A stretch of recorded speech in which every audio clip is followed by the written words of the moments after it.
Good morning, everyone. For those of you who don't know me, my name is Robin Pilkey, and I'm the current chair at the Toronto District School Board. I'm the trustee for Parkdale High Park, which is the ward directly south of here.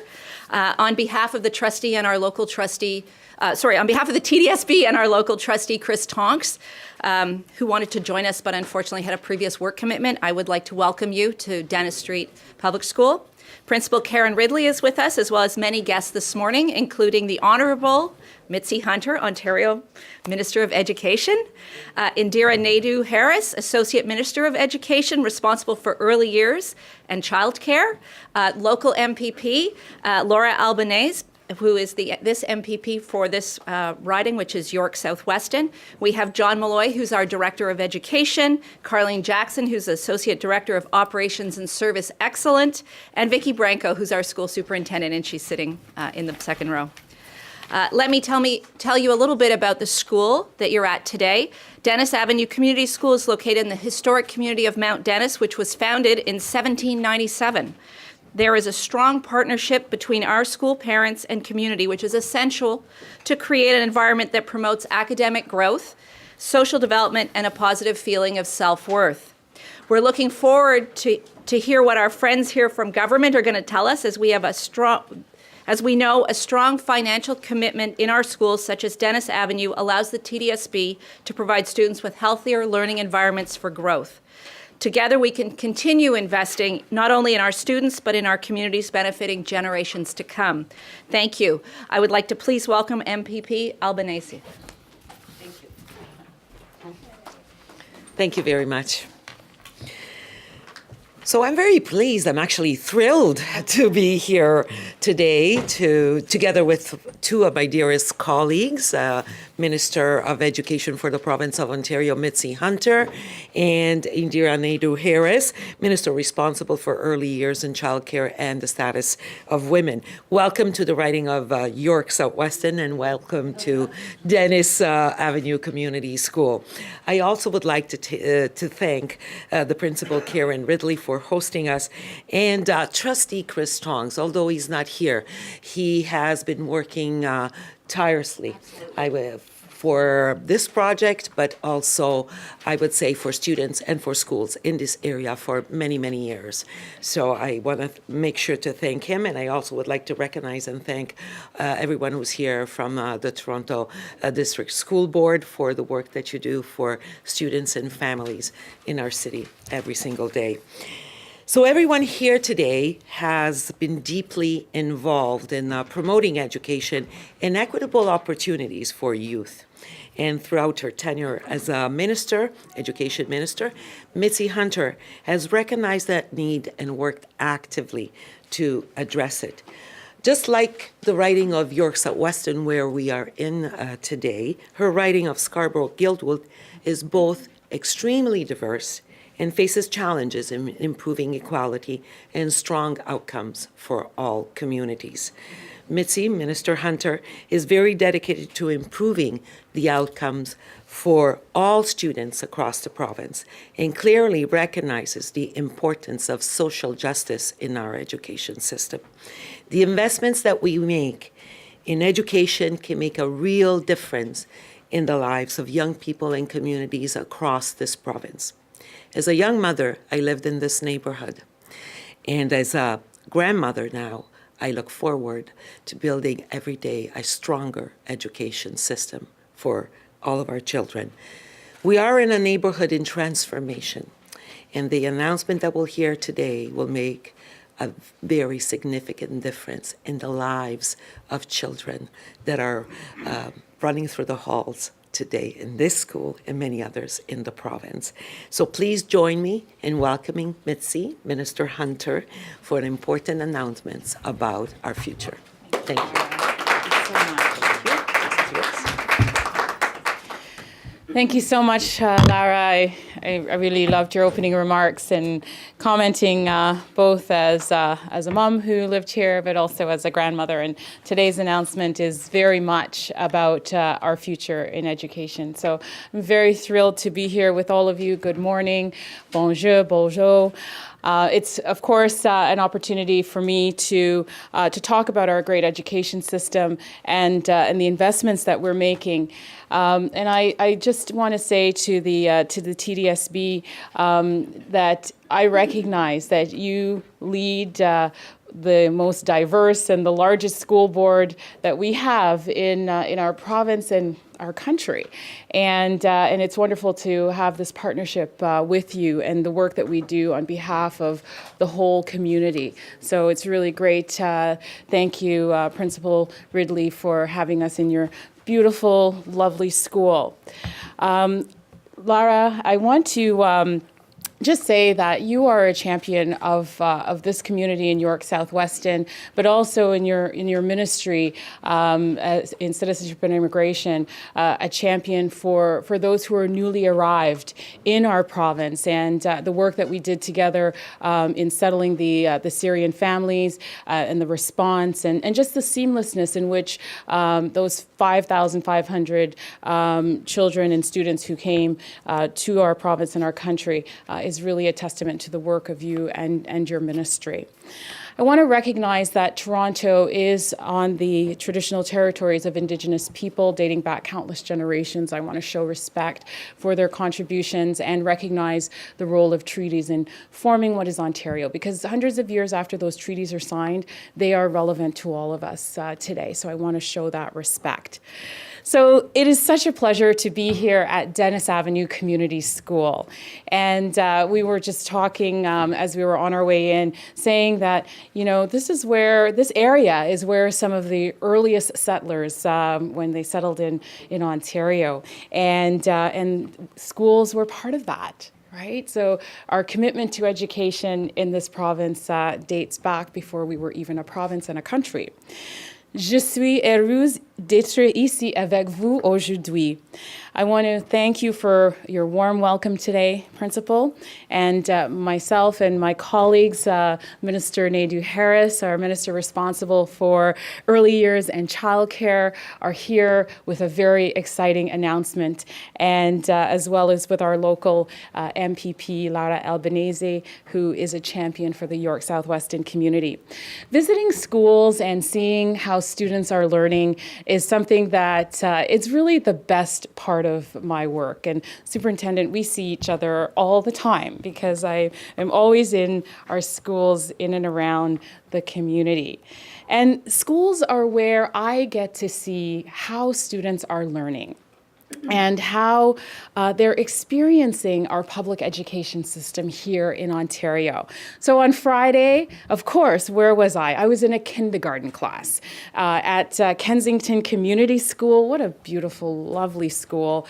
And I got to see our kindergarten students engaged in play-based learning.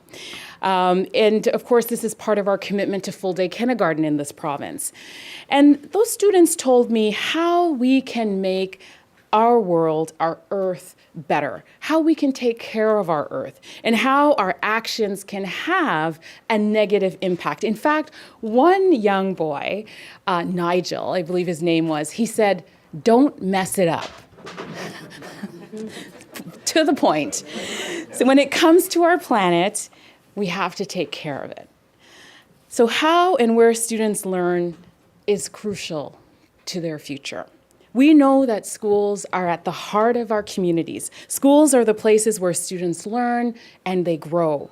They make new friends and they develop the skills that they need for their future success.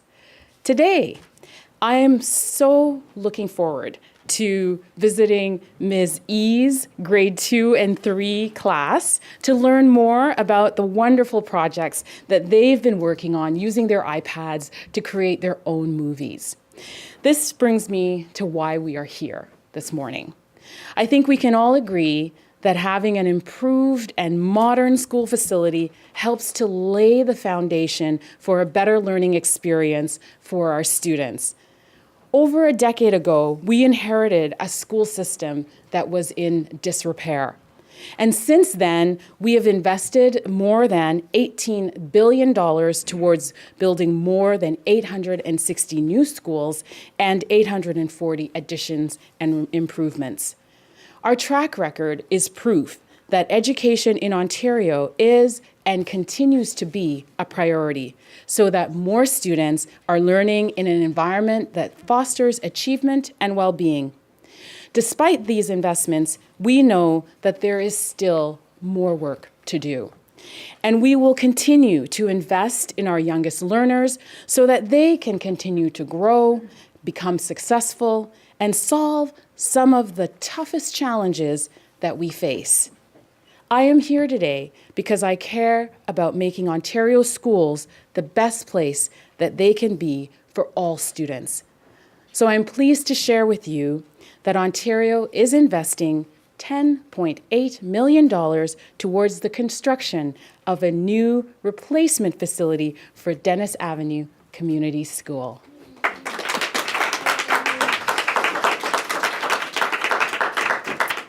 And another $4.5 million to construct an addition at George Symes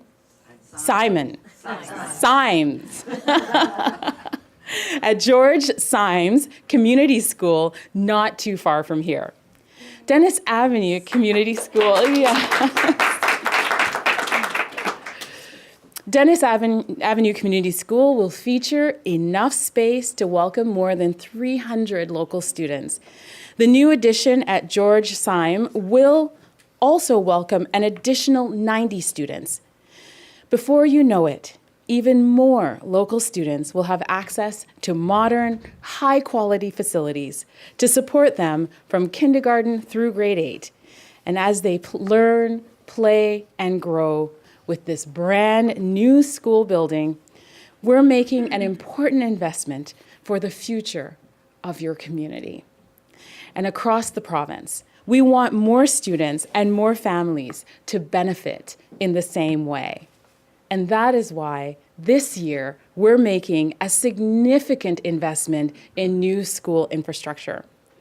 Ontario is committing more than $784 million towards 79 new projects across the province, including 39 brand new schools and 40 major additions and renovations.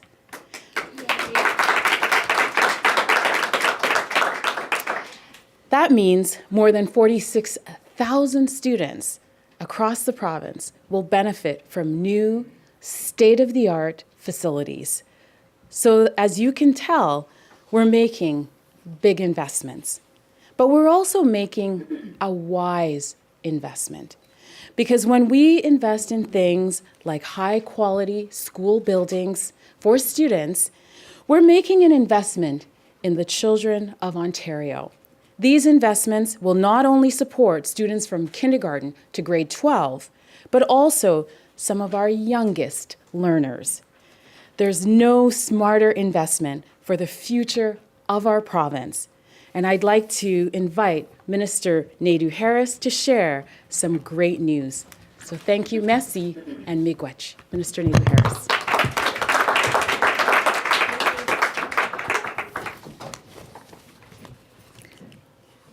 Thank you for that lovely introduction, Minister Hunter, and it is so good to be here with you and also Minister Albanese. Both amazing women, I must say, and doing such important work with your portfolios. And what a fantastic day this is today. You know, such a great announcement. It's a real pleasure to be here with you today. Good morning, everyone. Bonjour, bonjour, Annie. I can't tell you how pleased I am to be here with you all today, because this is absolutely a great day. It's a great day for educators, a great day for parents, and a great day for children in our province, because today's announcements will absolutely help to give our kids the best possible start in life. And I'd like to start by saying thank you. Thank you to all of you for joining us here today. A big thank you to Principal Ridley, Chair Pilkey, Director Malloy, and Director Damaso for all that you do day in and day out to ensure that our children and families are getting the best possible education they can in our province. A special thank you to the staff and students here at Dennis Avenue Community School for hosting us this morning. You know, it's not always easy for these schools when we come in and there's media and there's all kinds of people. And I just want to thank you for being able to accommodate us and accommodate us so warmly and help us in every way. So thank you. It's good to be here. Absolutely. I've already seen so many young faces in the hallways and seen teachers, and I'm looking forward to being able to tour later on and get a chance to get to know some of the staff and students here better. I want to thank Minister Hunter for the amazing announcement she just shared with us. Her commitment to building valuable supports for kids is going to help so many young people, kids, families, and communities in our province. You know, not a day goes by. Not a day goes by without those of us on the childcare and education team thinking about how we can give our kids a strong start in life. That's because we know it is important for our children to grow up in safe, healthy environments, and we know that when that happens, magic happens, because everyone benefits. And so today, I too have the pleasure of sharing some great news with all of you, news that will affect families across our province. In fact, I'm thrilled to tell you today about how we are building childcare for families, in some instances from the ground up, with capital. So today, I'm pleased to announce that we are investing close to $80 million to support the building of over 2,700 new childcare spaces in Ontario. These projects will include the creation, that's great news. These projects will include the creation of 157 new childcare rooms and over $17 million to support over 30 new early on rooms. So just think about that. I think this is fantastic news. Thousands of families in Ontario are now going to be able to access new childcare spaces right in their neighborhood schools. It's convenient, it's close by, and it's going to be a huge support to these families. This is good for kids, good for educators, and good for families. This gives families the support they need right where they need it, which is close to home. It's part of that commitment that we always made to help families be able to get the supports they need when it comes to childcare. And it's part of that commitment that we made some time back to transform the way we are delivering childcare in the province. And it's a commitment that I have to say I'm very proud of. In fact, your new school building here will include 5 new childcare rooms that will help, yes, 5 new, that will help to meet the growing needs of families in this community. These new rooms will have space for 88 infants, toddlers, and preschoolers. And they will give more parents access to high-quality, licensed childcare in a safe learning environment that's nearby. That's so important. It will make for an easier way for parents to be able to get to work, and it will also be a real support for local families. I'm pleased that our government is making this investment in our communities. You know, I've spent a lot of time traveling around Ontario, and it's been amazing. The people are amazing. And during those travels, I've had a chance to talk to parents, care providers, and of course, educators about what's needed when it comes to childcare in our province. And I've heard time and time again from all of them that access to safe, affordable, and quality childcare is what they want. And this can make a real difference in the everyday lives of families in our province, no question. It's an essential building block for working families and strong communities. That's why we are creating more childcare spaces and supports for families who need it most. In fact, just last month, Premier Wynne and I announced more than 8,400 new spaces in schools across the province. And today's announcement is especially great news because it means we're building even more spaces than originally planned. More than 11,000 new childcare school-based spaces in total. That's a number that we're proud of and that I'm proud of. And it's a number that I think we should all be proud of, because the work is getting done. I want you to know that we are committed to improving the way we deliver childcare in this province, and it's part of our broader plan to help create 100,000 more spaces and allow 100,000 more of Ontario's youngest children to get access to licensed childcare. But that's not all. We are transforming the way we are delivering early years and childcare provinces in this province, and that means the creation of dozens more early on child and family centers and programs. These supports provide valuable resources to families, whether they use childcare or not. That's something that you need to understand about what our early on child and family centers are all about.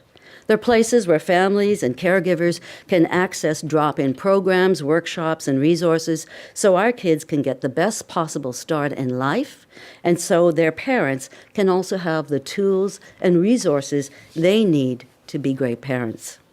Our work to transform our early years and childcare system is about helping parents, families, and children. It's the right thing to do. It's about making life easier for families. It's about building a system that gives children a strong start in life. And it's about building a stronger future for all of us. With today's announcement of these new childcare spaces, we're taking another important step forward towards delivering on that goal. So thank you, merci, thank you for listening to us. Minister Hunter and I would now like to be very pleased and would be pleased to take some of your questions.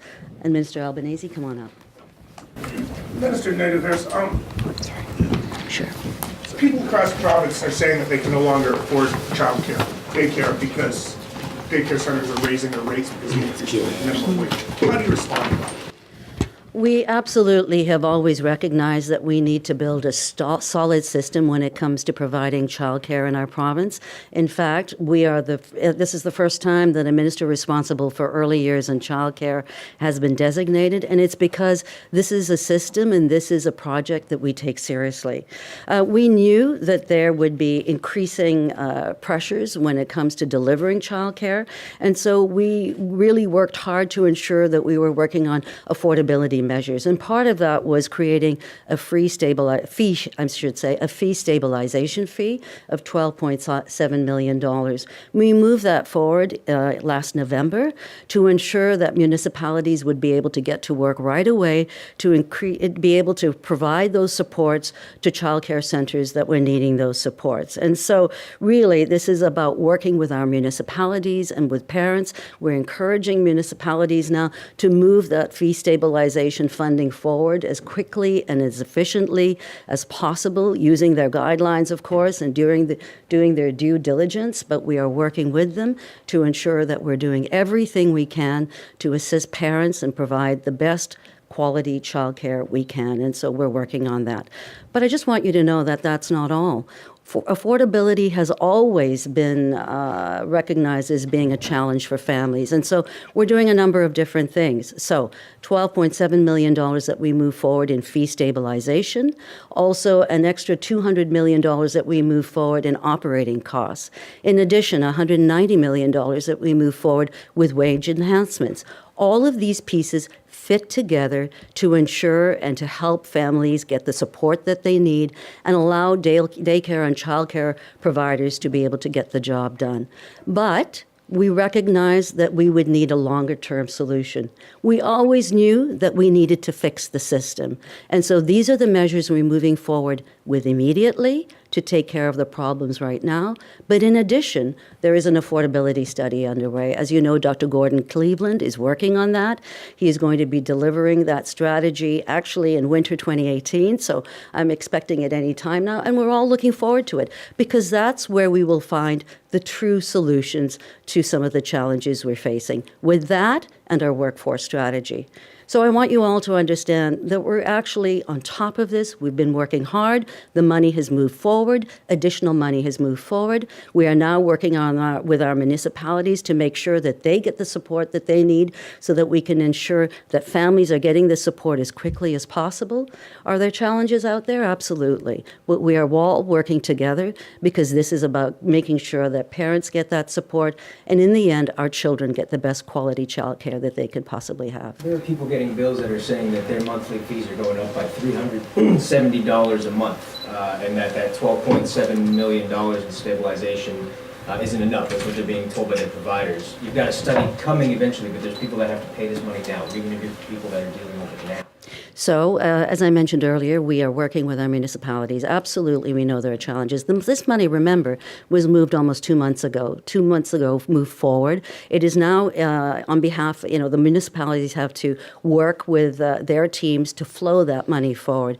I'm asking for updates through our ministry to work with the municipalities to see where there may be supports that they need and assistance that they may need if they're facing challenges. But we're working with them to get the job done because we recognize that there would be some challenges that could be faced, and the fee stabilization was one tool of many tools. $200 million in operating funding, $190 million in wage enhancements, and also the affordability study that should be coming forward in any time now in the weeks ahead. But you can see where parents would feel frustrated when this is something that you've been working on for a while, you knew it was coming, and here it is, and they're still paying more, and now they're being told, just wait, we'll fix it eventually. So, I have to say that we have been working hard with families and with municipalities and with our educators, care providers, and also our experts to get this right. It's important that if we are going to transform the way we deliver childcare in this province, that we get it right, that we use the funds the way they should be used, and that we do our due diligence to ensure that safety is important and that we are creating healthy environments. We're working hard to do that. I have to tell you, I've talked with municipalities and care providers. I have a roundtable of childcare providers and experts that I actually get advice from about what it is that they would like to see us do. And every time I meet with them, they're always saying to me and saying to us, thank you. They're saying that this is the first time that a government has stepped in and really done the hard work to build a system from the bottom up, and at the same time has been working hard to deliver the supports and services that are needed immediately. It's not an easy job. And I know that there are challenges out there that the families are facing, but we are working hard with our partners, with our federal partners, our municipal partners, our care providers, our educators, and with families and with parents to get it right. And we are getting it right. Are there some challenges that families are still facing? Absolutely. That's why we are working hard right now to ensure that we're doing everything we can to react as quickly as we can. And that is why I've asked our local my ministry folks to work with our municipalities to ensure that they are giving us updates, and if they need more assistance and support, they'll get it. So what has gone wrong here? Have the municipalities moved too slowly? Is it illegitimate of daycare providers to raise their rates to cover the minimum wage increase? What has gone wrong? So I've asked for an update in terms of where things are at with our municipalities, just to ensure that things are moving forward efficiently. I'll probably have a better idea of what is happening in terms of those situations after we get our updates back. So we are reaching out. We're being proactive, reaching out to all of those municipalities and saying, essentially, how can we help? We've moved money forward. We've asked you to move and flow this money forward as quickly and efficiently as possible. In some instances, I suspect this is going forward at a reasonable pace. In other instances, it may be that some municipalities need some help. Because remember, doing that due diligence and following the guidelines is important. There are expectations to ensure that the money is going where it should be going and where it's needed. And so, sometimes things take time. But absolutely, we are listening and sensitive to the concerns of parents. We want to ensure that those parents are getting those supports, and we want to make sure that we are improving the situation for everyone. So what is the process for a particular daycare to get their hands on a piece of that $12.7 million? Where's the money right now? So with the provinces, with the municipalities, who's that money with, and how can the daycare provider actually get that money? Well, thank you for that question, because I think it's important to remind everyone that while the province funds childcare, we don't fund it directly, right? We rely on those local service managers and our district service managers on the ground, meaning our municipalities, to be our eyes and ears on the ground, to basically identify where the needs are and to ensure that the money flows where it's needed. Why? Because they really have a better idea. They're closer to the ground. They know what neighborhoods may have the supports that are needed, what neighborhoods may need additional supports and growth when it comes to providing more childcare spaces. And that's a valuable partnership. And so we based on the advice that we get from them, we move forward with the funding and we flow it to municipalities. And then they basically move forward with that funding and flow it to where it's needed. Right, so what does the daycare provider need to show in order to get an X amount of dollars? Is it based on each individual child? What is it based on? Because right now they're saying, you know, our wages are increasing, we have to roll this on to parents, and obviously it's going to take at least 3 to 6 months before that money gets to them, right? So parents are going to look at these increases for at least maybe a year, maybe 3 to 6 months. So how long will it take for that money to actually get to them? So I think some of that money is already flowing rather quickly, and some of it has already flowed quickly in some instances. I'll get a better update on that once I talk to my ministry folks. But I do know that in some instances the money has flowed forward already. In other instances it hasn't, and I need to get a full sense of what's going on across the province and where those supports are needed so that we can move forward. In terms of daycare centers and childcare centers, ensuring that they are getting the funding that they need to talk to their municipalities and local district service managers. That relationship is already established. It has been for some time, and they have to have that conversation and ensure that their municipalities are aware of their needs. We have time for one last question. Minister, will families get reimbursed for the additional costs that they are incurring? That really is a question I can't answer because, as I said, we've moved the funding forward to municipalities, and they will be using their guidelines in place to decide how that money is moved forward and flowed to the child care centers that need it. Thank you. Everybody. Thanks.